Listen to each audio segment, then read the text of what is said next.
लेकिन soft landing की बात की जा रही है कि इंडिया चांद पर अपनी सॉफ्ट लैंडिंग करवाएगा और वो चौथा कंट्री बन जाएगा ऐसा जिसने सॉफ्ट लैंडिंग सक्सेसफुली की है। स्पेसएक्स एलोन मस्क की एजेंसी है और अब इसरो का नाम हर कोई ले रहा है। इसको पूरी दुनिया में इसरो इसरो हुआ है। क्यों हुआ है? क्योंकि वो लोगों को बता रहे हैं, वो लोगों को दिखा रहे हैं चंद्रयान 3 कोई आम चीज नहीं, ये बहुत बड़ी चीज है। जी ये मैं आपको बता रही हूँ, दुनिया का मीडिया है, पाकिस्तानी मीडिया भी इसको बहुत जांफिशानी के साथ इसको कर रहा है और बता रहा है ये भारत की जानिब से चांद पर उतरने की 4 वर्षों के दौरान दूसरी कोशिश है। और 2019 के बाद अब 2023 में उनके रोते हुओं का हमने ठट्ठा लगाया था, वो उन्होंने दोबारा चंद्रयान 3 लॉन्च कर दी। सो मैं तो इसको साइंटिफिक सक्सेस बिल्कुल समझता हूँ, इंडिया की पॉलिटिकल सक्सेस भी समझता हूँ। मैं इसको इंडिया की जिसे कहते हैं ना राइजिंग ग्लोबल पावर, उस लेंस से भी देख रहा हूँ।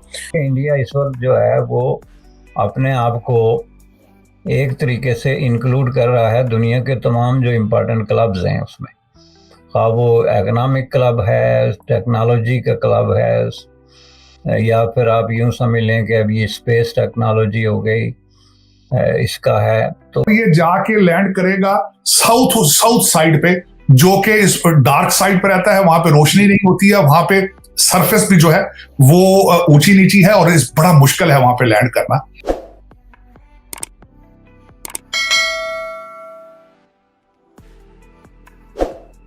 नमस्कार दोस्तों, स्वागत है आप सभी का टॉप न्यूज चैनल पर। 2019 में इसरो का चंद्रयान 2 जब 95% सफल होने के बावजूद पाकिस्तान जैसे घटिया देश के मिनिस्टर नवाज चौधरी यानी ढोल ने भारत का बहुत मजाक उड़ाया था। लेकिन इसरो ने 4 साल की कड़ी मेहनत करके 2023 में चंद्रयान 3 को सफलतापूर्वक अंतरिक्ष में भेजकर इतिहास रच दिया। चंद्रयान 3 के सफलतापूर्वक लॉन्च होने पर पाकिस्तान के ढोल जैसे लोगों को बहुत तकलीफ हो रही है। पाकिस्तान का ये ढोल जब इंफॉर्मेशन और टेक्नोलॉजी का मिनिस्टर था तब एक पत्रकार ने पूछा था कि पाकिस्तान चांद पर कब जाएगा, तो इस ढोल ने बोला कि यहाँ बैठकर चांद तारे दिख रहे हैं तो चांद पर जाने की क्या जरूरत है, चांद तारों को तो हम रोज देखते ही हैं। ऐसे लोग पाकिस्तान में मिनिस्टर बन जाते हैं तो वो देश कैसा होगा। चंद्रयान 3 को देखकर पूरे पाकिस्तान में मातम छाया हुआ है, क्योंकि स्पेस के मामले में पाकिस्तान भारत की बराबरी नहीं कर पा रहा है। भारत की बराबरी करना तो दूर की बात है, पाकिस्तान का तो स्पेस में कोई नामो निशान ही नहीं है। जिस देश के लोगों को खाना नहीं मिल रहा हो वो देश क्या चांद पर जाएगा। पाकिस्तान की औकात नहीं है इसरो की जूती के बराबर भी। टॉप न्यूज पर आने के लिए धन्यवाद दोस्तों, वीडियो को पूरा देखें, लाइक शेयर और सब्सक्राइब जरूर करें। जय हिंद। स्पेसएक्स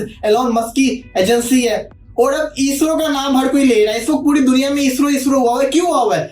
क्योंकि वो लोगों को बता रहे हैं, वो लोगों को दिखा रहे हैं चंद्रयान 3 कोई आम चीज नहीं, ये बहुत बड़ी चीज है। ये इंडिया के लिए एक बहुत बड़ा एहसास की बात है कि इंडिया लोगों को, पूरी दुनिया को दिखा रहा है कि उन्होंने अपने मुल्क को स्टेबल कर लिया, उनका मुल्क अच्छा खासा हो चुका है। अब वो साइंटिफिक रिसर्च के लिए दूसरी जगहों पे जा रहे हैं, मून के अंदर जा रहे हैं, चांद की तरफ उन्होंने रुख कर लिया। अब इसका मकसद क्या है चंद्रयान 3 का? इसका मकसद ये है कि सेफ स्मूथ जेंटल लैंडिंग करनी है इन्होंने मून के ऊपर। रोवर चलेंगे वहां पे, सारा जिसको कहते हैं ना साइंटिफिक रिसर्च से रिलेटेड जितने भी एलिमेंट्स होंगे, जो जो चीजें होंगी, सबको लिया जाएगा। इसको लीड कर रही है इंडिया की रॉकेट वुमेन, आप सब उनका नाम जानते हैं, रितु कार्तिवार, जिसको कहते हैं, इसको लीड कर रही है। और 615 करोड़ इसके ऊपर लगे हैं, जो कि पाकिस्तानी की अगर हम करेंसी की बात करें लगभग 20 करोड़ 2000 करोड़ से ऊपर कहानी चली जाती होती है। तो ये सब कुछ इसका कहानी है। चंद्रयान 3 जो उन्होंने लॉन्च किया है जी। अब इसको लॉन्च करने के बाद भारत जो है अगर ये सक्सेसफुल लैंड करता है वहां पे, तो दुनिया के सिर्फ दुनिया का एक एलीट क्लब में आएगा, दुनिया का चौथा कंट्री होगा जो इसकी सलाहियत रखता होगा। उससे पहले जो चंद्रयान 1 था, जब वो लैंड किया था तो उसने डिस्कवर किया था कि चांद के ऊपर पानी मौजूद है, और जो दूसरा था वो प्रॉपर लैंड नहीं कर पाया। और ये जाके लैंड करेगा साउथ साइड पे, जो कि इस डार्क साइड पे रहता है, वहां पे रोशनी नहीं होती है, वहां पे सरफेस भी जो है वो ऊंची नीची है और इस बड़ा मुश्किल है वहां पे लैंड करना। लेकिन मैं समझता हूं कि और इन्होंने आज तक जितने कॉस्ट एफिशिएंट इनका सारा प्रोग्राम है, जिस तरह का दुनिया के अंदर रैकेट, बल्कि अगले दिन यहाँ पे को कंपेयर कर रहा था जब इन्होंने लॉन्च किया कि एक अमेरिकन मूवी जो बनाई जाती है स्पेस रिलेटेड, उससे भी बजट कम है इनके जो स्पेस चीजें हैं। एग्जैक्टली मैं इसको इंडोर्स करती हूँ। ये बहुत बड़ा फर्क है, अपने फ्लैग पर चांद बनाना, अपने फ्लैग पर चांद होना वो तो है ही, अगर आपका डिजाइन वो है, और चांद पर फ्लैग लगाना, ये एक कामयाबी है। और एक को आप कामयाबी समझ सकते हैं, लेकिन वो कामयाबी नहीं है। अगर आपके परचम पर चांद बना हुआ है तो ओके, लेकिन आपकी कामयाबी उस वक्त है कि जब आप चांद पर अपना परचम लहरा दें, और वो इंडिया ने कर दिखा है। यानी वो आप हमें कह रहे हैं ना, ये जो कह रहे हैं बिल्कुल सही बात है कि उसी में खुश हो जाना। और इस तरह की ऐसी बहुत सारी हम चीज़ें लेकर चलते हैं जिसमें हम खुश होते रहते हैं, जिसका कोई खुशी का वो बनता नहीं है। तो इसको छोड़ के अब हमें ये देखना पड़ेगा कि हम कहाँ जा रहे हैं और वो कहाँ जा रहे हैं। सो मैं तो इसको साइंटिफिक सक्सेस बिल्कुल समझता हूँ, इंडिया की पॉलिटिकल सक्सेस भी समझता हूँ। मैं इसको इंडिया की, जिसे कहते हैं ना, राइजिंग ग्लोबल पावर, उस लेंस से भी देख रहा हूँ। मैं इसको ये भी देख रहा हूँ कि जो इंडिया का कॉन्फिडेंस होगा, आप इस कॉन्फिडेंस को देखें, ठीक है जी, जिसे वो कहते हैं ना, आप उस कॉन्फिडेंस को देखें कि वो कॉन्फिडेंस कैसा है। ये जो कॉन्फिडेंस है, ये कॉन्फिडेंस इंडिया को, इंडियन अवाम के लिए, अभी फॉर एग्जांपल मोदी साहब वहाँ पे थे, फ्रांस में थे, तो वो जाते ही पहले अपने डियास्पोरा से मिले। सो उनके पास 2 दिन थे, उन्होंने 2 दिन में अपना वो जो बात उसने की ना, मोदी ने वहाँ पे, मैं आई वाज लिसनिंग, उन्होंने कहा मेरे जिस्म का एक एक जो शरीर का पता नहीं एक एक हिस्सा जो है, और मेरे वक्त का सारा टाइम जो है, मेरी ज़िंदगी का सारा टाइम वो भारत के लिए है। सो अब आप इमेजिन करें कि वो भारत की को चला रहे हैं, भारत को एज ए मुल्क बना रहे हैं ऑन रिलीजियस लाइंस।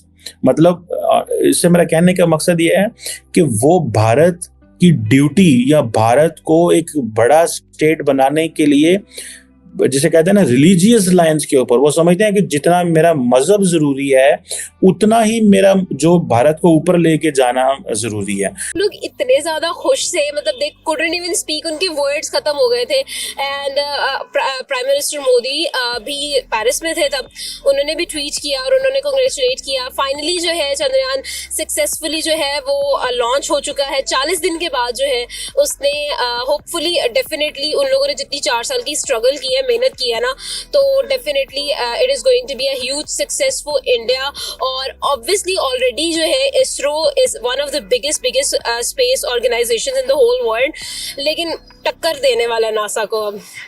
ना चंद्रयान 2 की अगर हम बात करें, जो 2019 में इसरो ने लॉन्च किया था, सिर्फ लैंडिंग से आधा घंटा पहले मतलब जो भी मसाइल पेश आए, लैंड नहीं कर सका था। जो था डिफरेंस था, और सिर्फ जो है उनका टेक्निकल इश्यूज, उनका राब्ता मुनक़ते हो गया था, जिसकी वजह से उन लोगों ने कहा था कि सेफ नहीं है। वरना वहाँ पर जो साइंटिस्ट थे उनका प्लान ये था कि वो 14 दिन वहाँ पर स्टे करेंगे, उस पर स्टडी करेंगे और फिर जो है सिचुएशन ही होगी। Chandrayaan 1 was successful and Chandrayaan 2 जो उसका सीक्वल था उसमें कुछ टेक्निकल इश्यूज वजह से वो लोग वापस आ गए थे।